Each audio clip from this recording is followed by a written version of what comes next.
There has been a total of 19 PLEs this year, and in this video I will be sharing in my opinion what I think has been the top 10 best WWE PLEs of 2024. This is Tyvon Knows, and if you're new, make sure to like and subscribe and turn on post notifications so you can be notified for every new video. Kicking off the list at number 10, we got WWE Backlash. Now, Backlash is a night that people like to look back on because of how amazing the crowd was. But the crowd was not the only memorable thing that happened that night. And here are some moments that I like to look back on. AJ Styles and Cody Rhodes had their first match of their rivalry on this night, and it was a fun back and forth match between the two. Tonga Loa made his WWE debut as he joined forces with Solo Sikoa and his brother Tama Tonga to help them defeat Kevin Owens and Randy Orton. Jey Uso was welcomed by his own Fireflies, as this is still an entrance worth looking back on to this day. And we can't forget about the night that Bianca Belair and Jade Cargill won the women's tag team titles for the very first time. This was a fun show, and hearing the amazing French crowd throughout the night made the show feel much more exciting. Number 9. NXT No Mercy. This show had a handful of big matches that we was ready for, and the build up to them didn't disappoint. Every fan that followed the Rascals' careers was going through a roller coaster of emotions when they had to watch Wesley take on Zachary Rentz after following their sad breakup. Tony D'Angelo had the NXT universe behind him when he feuded with the unstoppable Oba Femi, and it all started when Tony lost his confidence after taking a loss on this night. Joe Hendry had the entire NXT universe believing in him when he finally fought for the NXT championship, with Trick Williams being the special guest referee. But Ethan Page still found a way to retain his title. Roxanne Perez defended her NXT Women's Championship against Jada Parker, and what a great match this was. Roxanne retained, and that led to a celebration that would be ruined when we all got to witness Julia finally make her NXT debut. Number 8. Survivor Series War Games. War Games is always a time wrestling fans get excited for, and this year had all of us by the throats. We waited to see who would join the Bloodline teams. Bronson Reed ended up joining the new Bloodline, and CM Punk ended up joining the old Bloodline. The biggest highlight of this match was seeing CM Punk and Roman Reigns having to work together, knowing that they have zero respect for each other. But in the end, it took the wise man to help them get on the same page that led to them picking up the victory. The women's War Games match went absolutely crazy, and I mean every second was worth watching, as the babyfaces picked up the victory at the end. Braun Breaker also successfully defended his Intercontinental Championship in a fun triple threat match between him, Sheamus, and Ludwig Kaiser. And we also saw Shinsuke Nakamura defeat LA Knight for the United States Championship, and not gonna lie, this was a surprise. Number 7. Clash at the Castle. Drew McIntyre and CM Punk feud was already heated enough as it was, but then we saw CM Punk screw Drew McIntyre once again, this time pretending to be a referee in a World Heavyweight Championship match, allowing Damian Priest to retain the title. And speaking of feuds, Cody Rhodes and AJ Styles ran their second match, which ended up being better than their first match. And not gonna lie, the ending was pretty funny when we saw AJ Styles give up and Cody Rhodes still showed no mercy by throwing the steel steps at a defenseless AJ. Sami Zayn successfully defended his Intercontinental Championship against Chad Gable, as we saw the tension between Otis and Chad build up even more. And then my personal favorite moment of the night was when we got to see Unholy Union capture the Women's Tag Team Championships. The Women's Tag Team division has already been really hot this year, and seeing another team get some success is always good to see. Number 6. King and Queen of the Ring. The two most important moments of the night was Nia Jax winning Queen of the Ring and Gunther winning King of the Ring. But the champions was also in action. Cody Rhodes took on Logan Paul in a champions versus champions match, and I'm not gonna lie, I wasn't interested in seeing that match, but it was pretty fun to watch.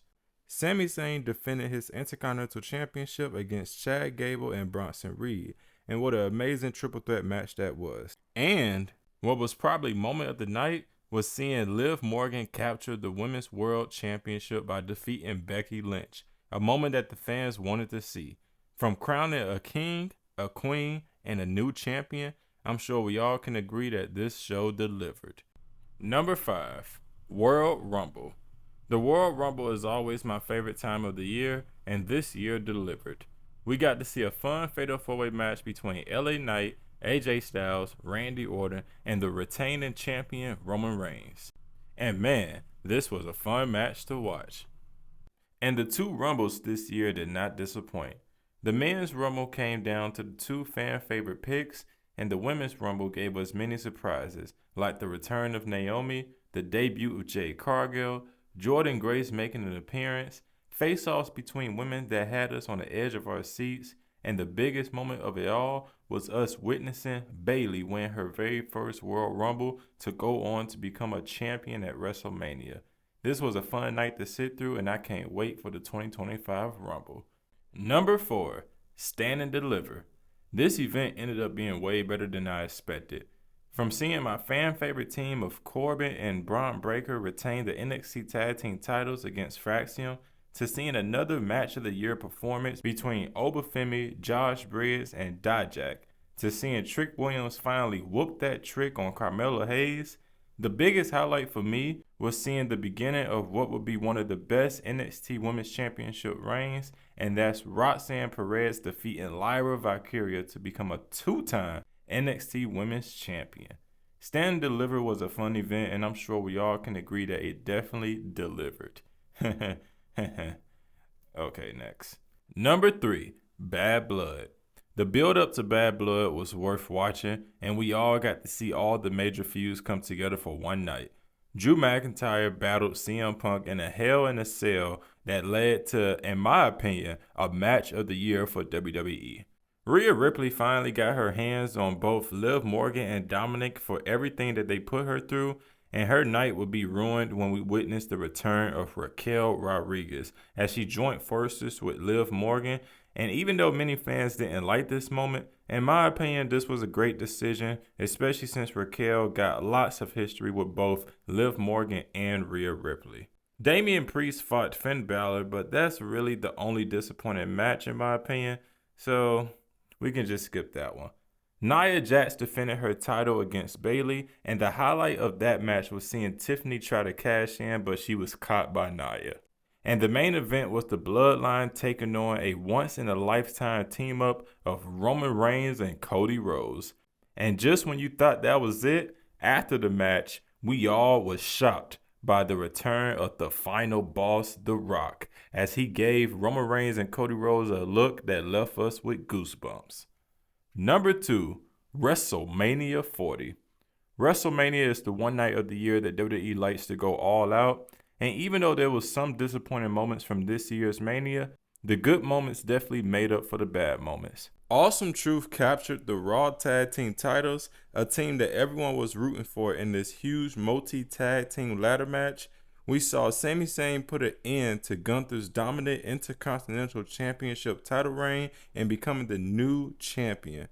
We saw Drew McIntyre finally win a big one in front of a crowd.